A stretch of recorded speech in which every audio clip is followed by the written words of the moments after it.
Hello, people. So this will be a no-death run of the original Prince of Persia, the one released in 1989, I believe. A game by Jordan Mechner, originally meant for the DOS, and I think it got released on a whole bunch of platforms like the Apple and Sega platforms and so on. I think this game got like 10 ports, or maybe even more than 10 ports to different platforms. It was a very popular game, like the early 90s, or 1989 to be more specific. Not all the ports were great. There's a different video on YouTube which details all the different ports. So this is the DOS version of Prince of Persia 1. I'm playing this on Dosbox on a Macintosh computer. And yeah, so basically this will be a no-death run. I will be completing levels 1 to 12 plus the bonus stage at the end in a single sitting, like within 60 minutes, of course. So, like, of which I have 59 minutes left. So, Prince of Persia, in case you are new to this game, the story is that the Grand Vizier Jafar, he wants the princess. I don't know in exactly what capacity. It could be that he wants to marry her, or it could be that he is just going to kill her. Don't ask me why. I mean, Jafar is not known to be a very nice guy. So basically, he gives the princess like this giant hourglass where, well, time is ticking down. So I as in like this guy whom you can see on the screen, has an hour to save the princess, to finish like 12 levels and get to her. Oh, okay, we just switched sides. I was not expecting that. But anyway, so yeah, so that's basically the story. It's why am I wasting time like this? So yeah, like you have to basically find this door at the end of each level and go through it and keep progressing through the dungeons and the palace and eventually confront and kill Jafar. What was interesting in this game is that it had no concept of lives. So basically, okay, so there we see a shot of the princess waiting in front of the hourglass, like as if she has nothing better to do, I guess. So, yeah, so one of the things which makes this game interesting is that there's no concept of lives. There is just a timer at the bottom of your screen, like that thing, 58 minutes. So if you do die, then you lose the time which you spent on that life. And this may result in you starting, let's say, the final level with just 1 minute left. In which case, there's not much you can do really. I mean, you pretty much have to restart the game unless you have saved it. So I'm not going to save or anything. I'm just going to try to finish the whole game without losing any lives. And yeah, so I feel like, except for level 8, I'm pretty sure that I can do that. It's just level 8 which gives me a bit of trouble whenever I play it. But yeah, that's quite some time away. So let's focus now on level 2. So my moves are, well, with the sword. Okay, so without a sword, I can basically like run left and right, like what I'm doing now. I can tiptoe, if that's the right word for this, or basically move very carefully, one step at a time. And with a sword, I can slash. I can also block like that, sometimes not so successfully. But in general, blocking is a very effective technique. Particularly in the sequel to this game, Prince of Persia 2: The Shadow and the Flame, where the enemies get harder, like way harder, particularly near the end of the game. So you need to use your block technique a lot. Here, frankly, you can get past. Well, you can almost get past the entire game without using your block technique, except for two people, two enemies, I should say. One of them is Jafar, who is a good swordsman, so you need your block technique against him. The other is a pretty fat swordsman, really, whom we'll meet in level 6 at the halfway point of the game, essentially. But yeah, that's still some time away. So right now we're in level 2, as you can see, we are in the dungeons, and okay, I thought crouching doesn't make the falling tile hurt you. But anyway, So we are in the dungeon, we are trying to get out of the dungeons, and that's my hang mechanic, of course. Um, so yeah, hang, tiptoe, run. There's also crouch, like do this funny little bunny hop thing. Um, so yeah, those are, I believe, all the mechanics. And of course, sword play is there. There are pressure plates, which open and close gates. We'll be seeing a very good example of a pressure plate in this level. So this is level 3. It's a pretty hard level actually because of a couple of things in this level. First of all is the fact that I will be opening a gate which is very, very far away, and I'll be trying to run to get it before the gate closes. So what I'll be doing here is turning up the sound so that you can hear exactly when the gate closes, or basically when it opens and how much it is along the way to closing. So yeah, so let's turn up the sound here. Okay, and I'm going to stop talking.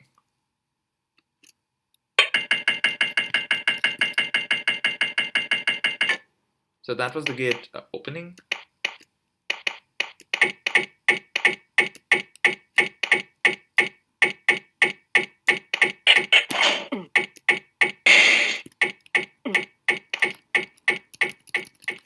And we made it. We made it to the other side. So that's the first major challenge in level 3. The other major challenge is under my feet. That skeleton.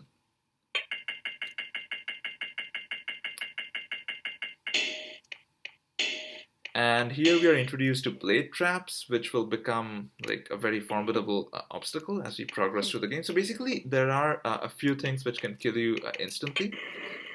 One of them is, of course, spikes. Like if you fall into a spike trip, or a spike trip, I meant a spike trap. If you fall into a spike trap, or if you run into a spike trap, well, then you die. These blade traps can kill you. They can like splice you, and yeah, the skeletons come to life. So there's no way to kill something which is already dead. So what you kind of have to do is knock him over, and there's a little technique here which helps me to avoid him the second time, which is basically just keep hanging. So every time I hang, he goes forward. So let's keep doing that. Keep doing that one more time. That should be good enough. Okay, so now we just run away. Yeah, he follows us, but never mind.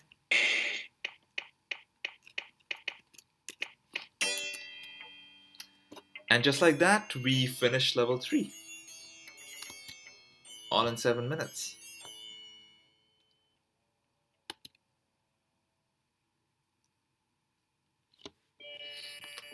Prince is getting bored. Right, so level 4, change of scenario. We are inside the palace now. Like the main palace wings, I guess. So level 4, fairly easy level actually. Not a lot to talk about in this particular level. It does have a life extension here. So let's get that.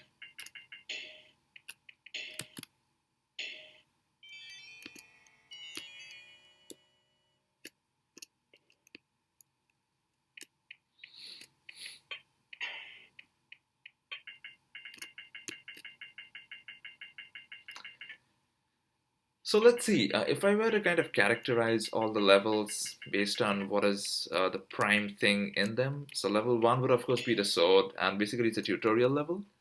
Level 2 I feel is like a gauntlet, like it throws like a whole bunch of gods at you to like really test your swordplay. Level 3 is an exercise in timing, and it introduces blade traps. It has the skeleton, but the skeleton is a very one-off thing, so that's a little bit of a spoiler, really, if like you're watching this game for the first time. But there are no more skeleton fights in this game. There are plenty in the Shadow and the Flame, like the sequel to this game. You can, by the way, step through spikes carefully like that. But yeah, so oops, okay.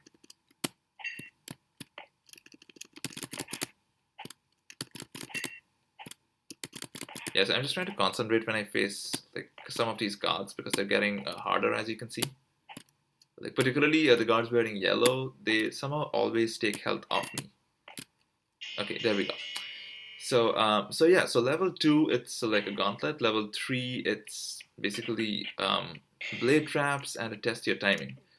So once you're done with the first 3 levels, the game kind of assumes that you can basically play the game. So level 4, I mean,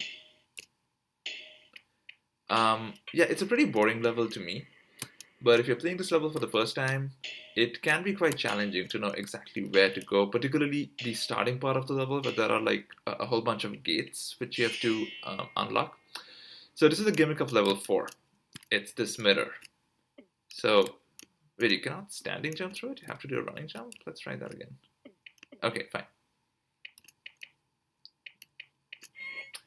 Right, so level 4, it's like the shadow level or the mirror level, whatever you want to call it. It releases my shadow, which has a big part to play really in this game and in the next game, the Shadow and the Flame. Like it's literally named the Shadow and the Flame. So you know the Shadow.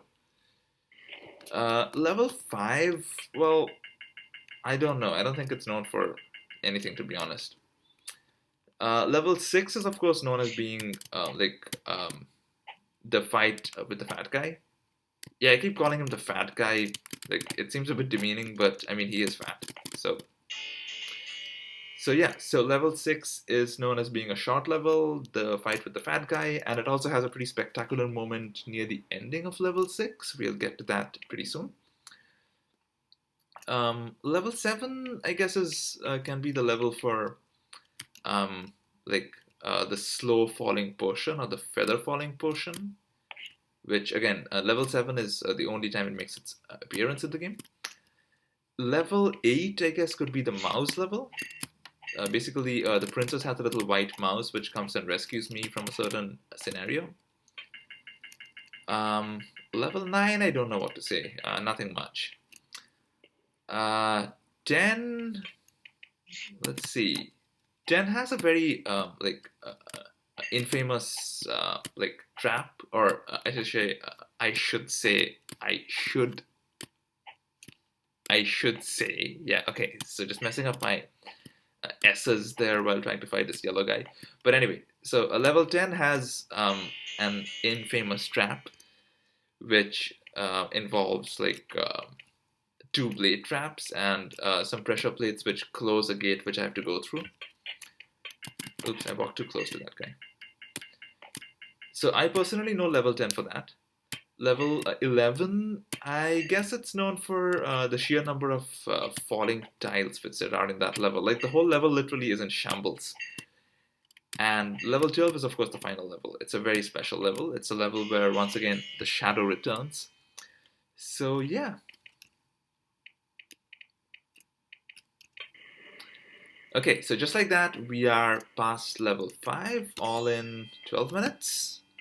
Not as fast as I would have hoped. I mean, I'm trying to finish this game with I guess 30 minutes to spare if I can, but that's going to be hard because levels 8 and 9 can get pretty long. Not level 6 though. Level 6 is really short. So yeah. I just want to be careful here. Basically, you cannot jump over both the spikes in a single jump. If you try to do that, you will hit the second set of spikes. And for these, 2 standing jumps should do the trick for you. And here we go. So this is the first time in the game where you have to use the parry mechanic, which is basically like blocking by using the up thing, the up button basically. So you parry and you keep hitting him, and yeah, so he's down. And level 6 is going to end just like that. We enter level 7. Yeah, like I said, it's a really short level. So we fall from the palace wings back into the dungeon, and this is where the levels start getting hard, like proper hard, okay? So level 7, yeah, the guards are back to 4 health, like 4 blips of health. But that's not important really. What is important is the fact that the puzzles and the platforming particularly the platforming and the blade traps as well, they get a lot harder. I should not have been hit by that. But anyway, so levels 7, 8, and 9. Yeah, I feel the platforming gets a lot harder in these levels. The guards, not so much. I mean, yeah, they have like 4 bits of health. I think it goes up to 5 blips of health in level 9, and then it goes up to 6 from level 10 onwards. Toon, toon, toon.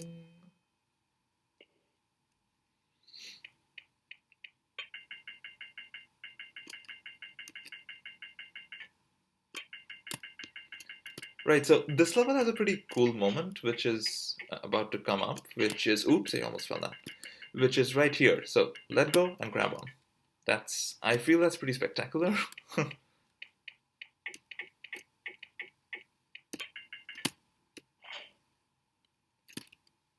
So yeah, like I said, it's quite intense platforming. And now what do we have? Oh, this guy. Okay. I wasn't fast enough.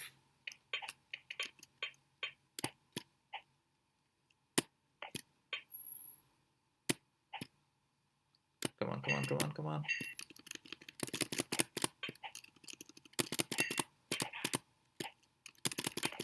Yeah, so my shift key, like sometimes it's hard to press shift twice in a row quickly. Shift is basically the key which I use to slash my sword, to move on tiptoe, to hang. It's basically the action button, if you will. Like apart from the 4 arrow keys, the only other key you need is shift.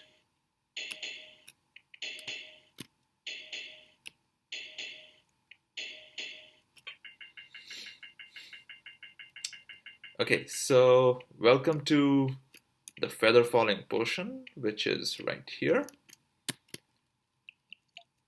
By the way, you don't actually need this. You can, if you want, just kind of climb down from here.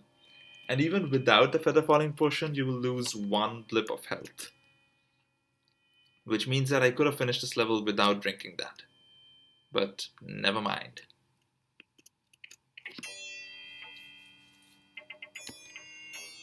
Okay, 44 minutes to go, so that's 14 minutes to finish 5 levels. Not sure if I can manage it. Level 8 has a tendency to kind of, like, just basically screw me up.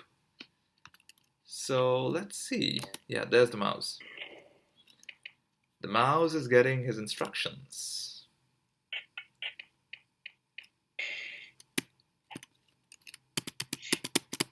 Okay, now this guy, oops. So the only way you can get him to attack you, or the only way you can kill him really, is if you put your sword back in.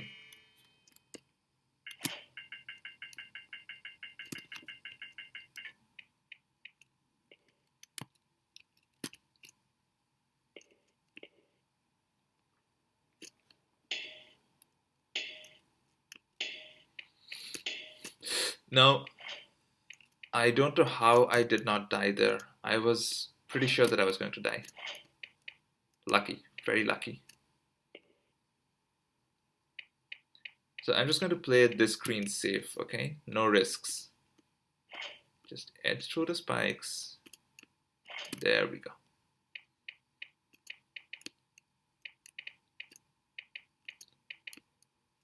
More running. Yeah, so basically this level, it has like the top level and the bottom level.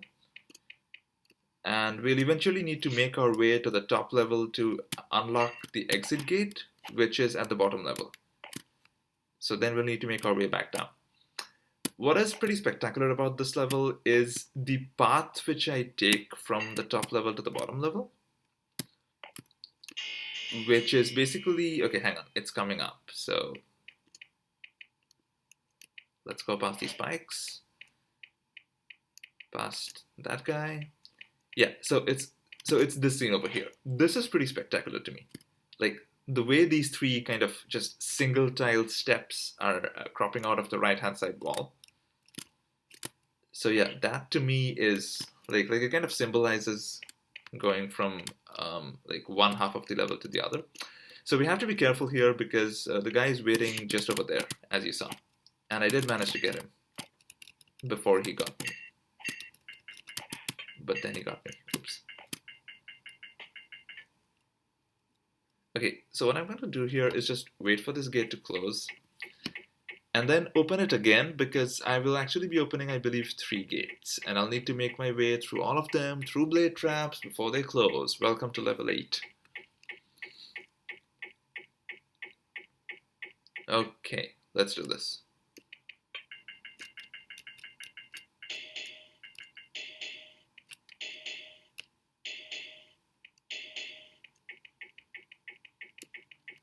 And we did it.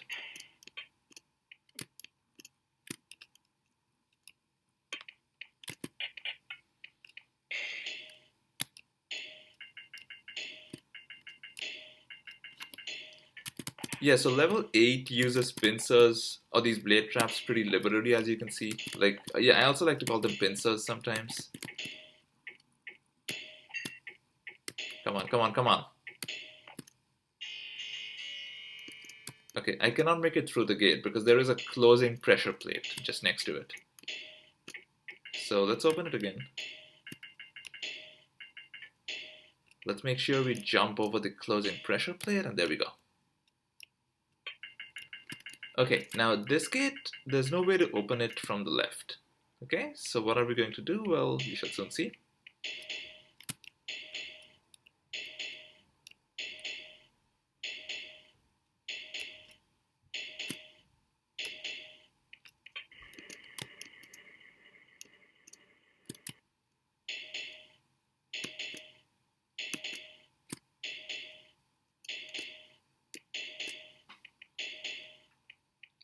Okay, so bang your head. I think I should go off screen for a while. Where the hell is he? There we go. There we go. Mr. Mouse. Okay, so yeah, little mouse opens the door for us. Thank you, princess. That's like one of the gimmicks of this level, like, which is why I called it the mouse level. So yeah, so just going over those names again. Level 1, like tutorial. Level 2, the gauntlet. Level 3, timing and blade traps, because why not? Level 4, the mirror level. Level 5, nothing really, just a level. Level 6, the fat guy level. Level 7, the feather falling potion level. Level 8, the mouse level. Level 9, again, nothing really. Level 10,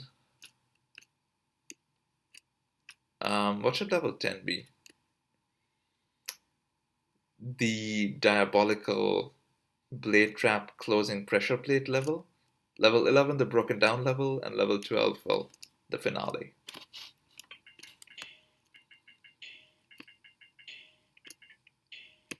I kind of want to switch sides with this guy just to make... damn you. Okay, have to be careful here. He is not fooling around.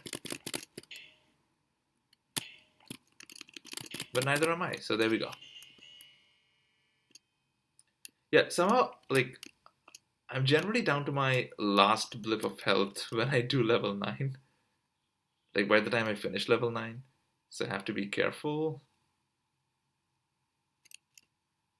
Ooh, this part. Okay, this is quite tricky.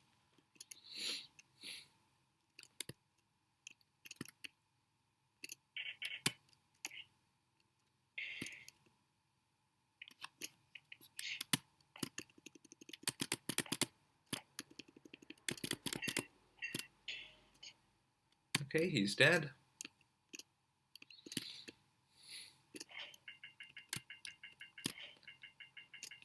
Right, so this opens the gate which we saw earlier. The tricky part is that now one of the tiles is missing. So, and the gate is closing. Holy shit. Oh my god, the gate. Oh. Okay, let's do that again. And now that tile looks really funny hanging there all by itself.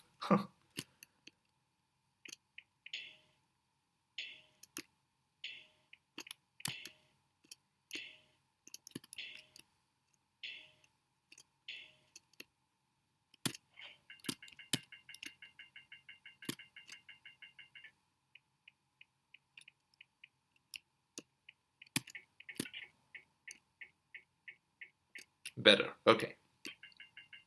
Yeah, because like that's not a very hard challenge, and I normally never have trouble with that challenge, like with the gate closing or anything like that. But somehow I did have trouble there. So yeah, don't really know why.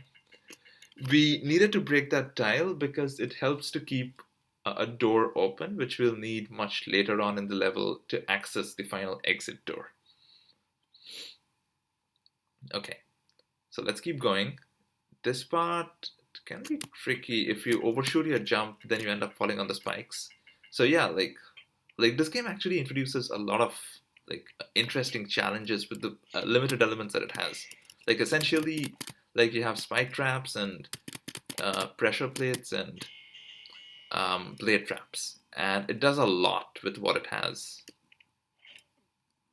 Like Prince of Persia 2, it has like more elements, more varied enemies mainly. Like you have skeletons in the earlier levels, and then you have the goblin heads and snakes, and finally you have like swordsmen, very talented swordsmen who have like bird heads on them. Oh, by the way, yeah, I think I found a name for level 9. The portion that you saw up there, the green portion, that was not feather falling, that was the inverting portion.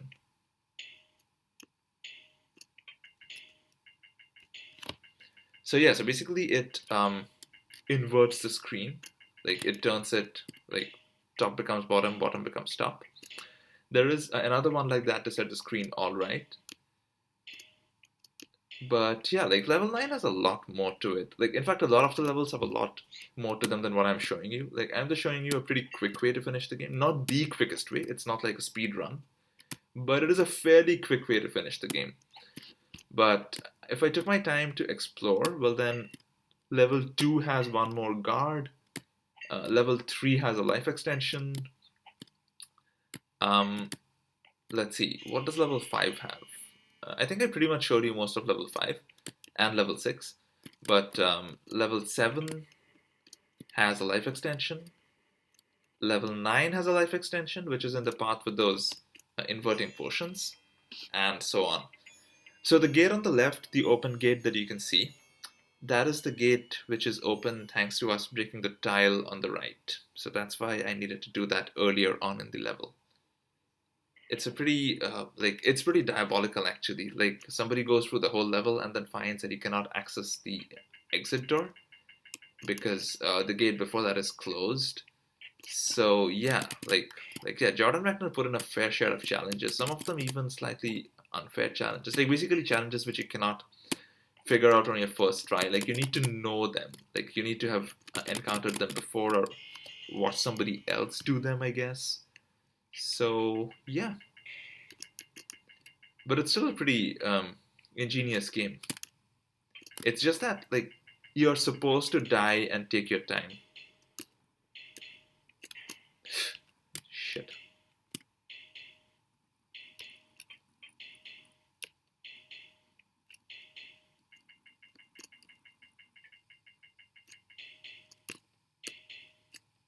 Okay, so that's how you do that part. The first time I faced that, and by the way, this is something which nobody helped me, the internet or anybody else, to get past. The last challenge that you saw, I figured it out on my own, but it took me a fair few tries. So yeah,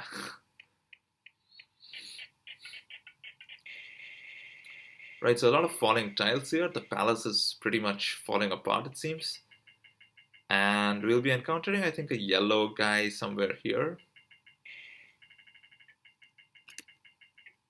Okay, back to the starting screen, by the way. But now we are at the top level. Okay, so here's the yellow guy. This somehow, I find this guy to be the hardest guard in the game. Except for Jafar, of course, and the fat guy. Like, they don't count, they are like special people.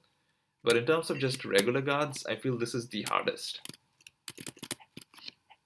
Yeah, so you just have to take your time with him, really. Like, if you try to attack him too aggressively, you will die.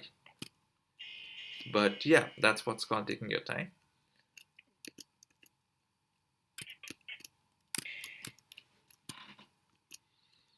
So a funny view here is the way the gate is opening below me. Like I always used to love that view as a kid, particularly. But yeah, that is level 10 pretty much. There's just one guy left.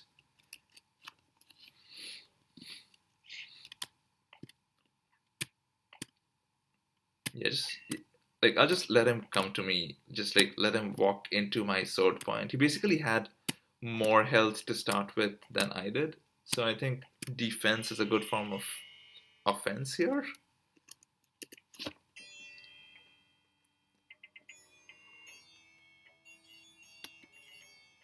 32 minutes left. Okay, so we are not going to be able to finish the game in 30 minutes.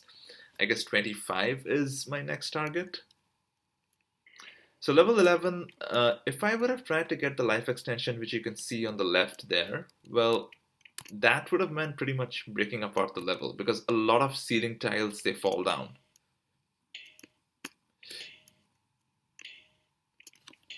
But I'm not going to get that, honestly, because, well, I'm fairly confident I can deal with these guards in this level with 5 blips of health, which is what I have. Even though almost all the guards in this level have 6 blips, but they're not very talented swordsmen, to be honest. So yeah, it's not really hard to get past them. So yeah, like um, okay. So now these tiles, you need to make them fall to cover up all the gate closing pressure plates. Okay, so now that pressure plate opens a couple of doors, and yeah, more falling tiles. Like someone this level just loves its falling tiles. Like it just loves to kind of break the whole place apart. Like whoever engineered this place, well, I don't know. I mean, but anyway, come on. Yeah, there we go. Okay.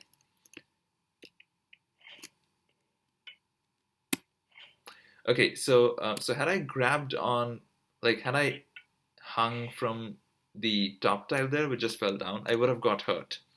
So that's why it's a good idea to hang from the bottom directly, which is what I did. It's just a little, like a little pro tip to save you 1 blip of health.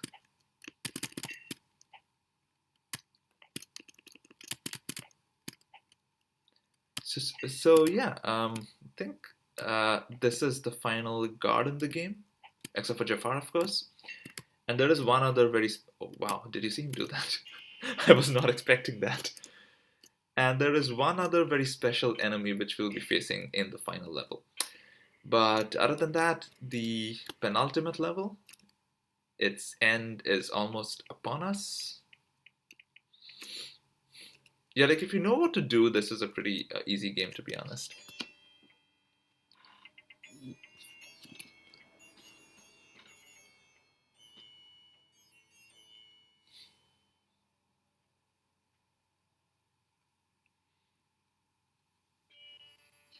Okay, so the princess is waiting for us. She has plenty of time. As do we. We have like almost half the time remaining. So level 12. This is an ingeniously designed level. There is honestly no other word for it. Why did I do that? Why?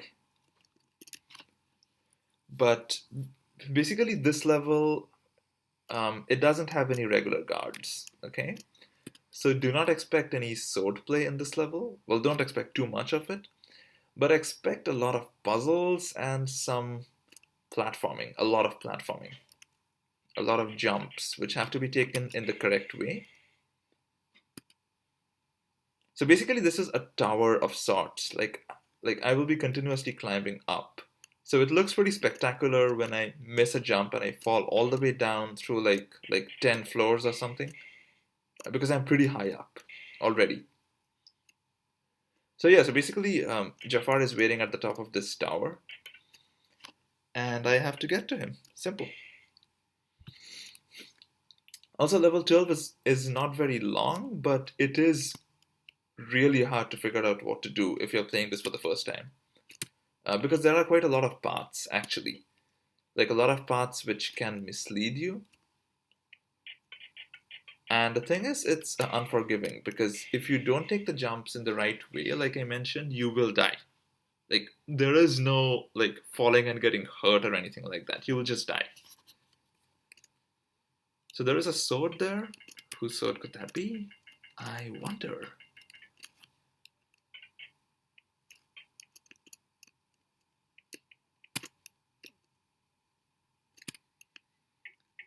So yeah, a lot of acrobatics for the prince in this particular level. A lot of running. It's mostly done though. Like the running and jumping is mostly done.